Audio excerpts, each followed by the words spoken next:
од мирисот на цветот, исто како што во древномакедонската митологија Хера ја замолила Геја, Гена, жена, земја, сама да затрудне и да го роди синот Тифон без Зеусова помош, исто така Исус Христос бил распнат на крст од страна на римјаните, како што во древномакедонската митологија Зеус го распнал Иксион на запаленото тркало со 4 спици, кое се врти непрекидно, кое на извесен начин го символизира товарот на крстот, односно на најупростениот зракав символ на сонцето со 4 зраци. Според христијанското учење, душите на сите честни и добротворни луѓе по смртта ќе одат во рајот, а на грешните во адот. Христијанскиот ад фактички доаѓа од древномакедонскиот бог на подземниот свет Адон, чие име го содржи коренот Дон, дно, а погрчената форма со старогрчкиот завршеток ис гласи Адонис. Истиот корен Дон го содржи и основата на именката Македон, тоест името на синот на Зеус и Тија, како и името на нашата земја Македонија. Сите наведени паралели и укажувања на професор доктор Ташко Белчев се точни и сведочат за директна и индиректна врска помеѓу древномакедонскиот политеизам и христијанството, православието и католицизмот, а тоа ќе рече хелените и подоцна римјаните отсуствувале од процесот на создавање на политеизмот на така наречената грчко-римска митологија и таа во сета своја суштина е дело на древномакедонската цивилизација. Во прилог на ова констатација оди тврдењето на англискиот археолог Вардле во предисториска Македонија се до 700-та година пред Христа, бидејќи на експлицитен начин во таа македонска археолошка карта се осведочува дека во границите на Македонија спаѓа и гората Олимп, а тоа ќе рече и сета митологија на древните македонци. Тој де факто со македонската археолошка карта го побива тврдењето на Керени во книгата Прометеј, Цирих 1946 година, дека наводно древномакедонската митологија била грчка митологија. Изнесувајќи го својот критички став во однос на книгата на Керени, професор доктор Ташко Белчев ќе истакне дека центар на најдревната цивилизација била и останува Македонија и македонците, а разгледувајќи го значењето на статуетката на божицата Геја, пронајдена во Егејска Македонија на локалитетот Вранјате, од 1926 година се вика Неа Никодоми, во околината на Бер, која е идентична со таа од околината на Скопје, ќе рече: спомнативе две глинени изработки на Геја можат да сведочат за таа древномакедонска империја што ги сплотува сите народи од генот со основата Ан, Ван, Вин, Вен, Фен и слично, тоест прататковината на целото словенство. А дека древномакедонската митологија многу објаснува, ја отврла тезата на Керени, сведочи митот за Геја и Уран, кои символички го прикажуваат постанокот на се живо на земјата, страна 175. Имено, во древномакедонската космогонија, Геја, земјата, е основен елемент кој настанува веднаш по хаосот, како женско начело на создавањето, како се родителка и се хранителка, како произведувачка на земјината топка. Кога Уран, символот на небото, претерал со својата моќ на оплодување, а неговата жена Геја, Гена, жена, символот на земјата, се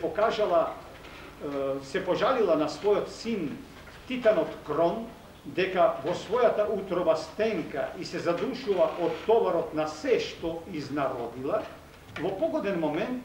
лукавиот Крон, најмалиот син на Геја, со срп му ги исекол гениталните органи на својот татко и на местото каде се истури крвта на Уран, се создаде островот Крв.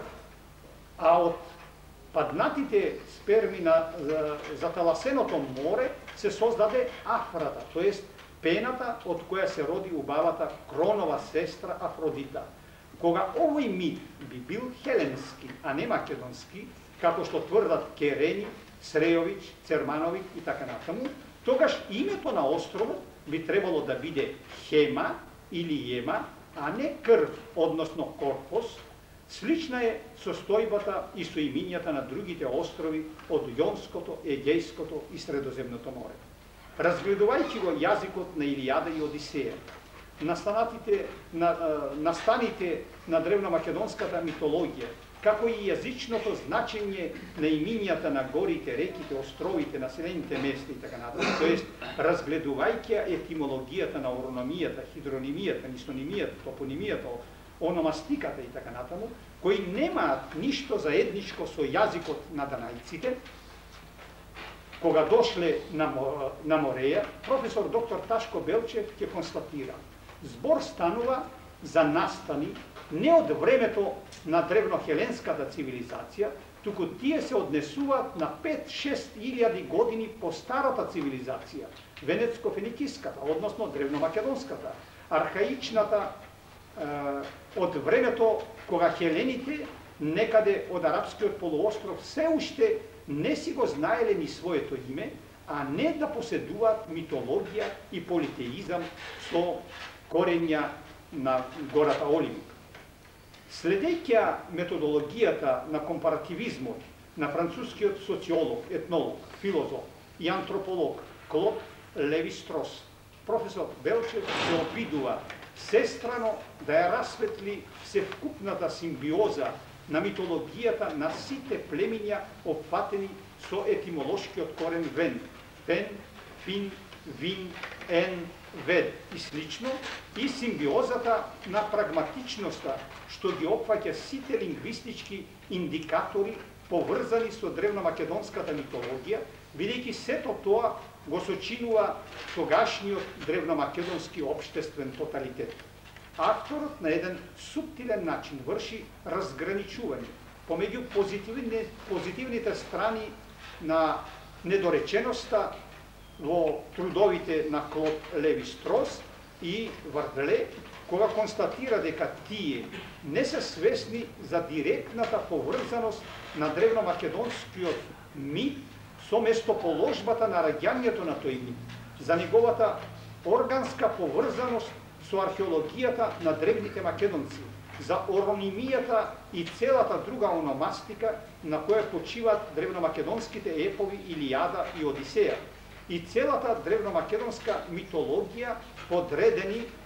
од Хесиод по наредба на атинскиот тиранин Пезистрат во 6 век пред наша ера, а материјата што ја погарчувале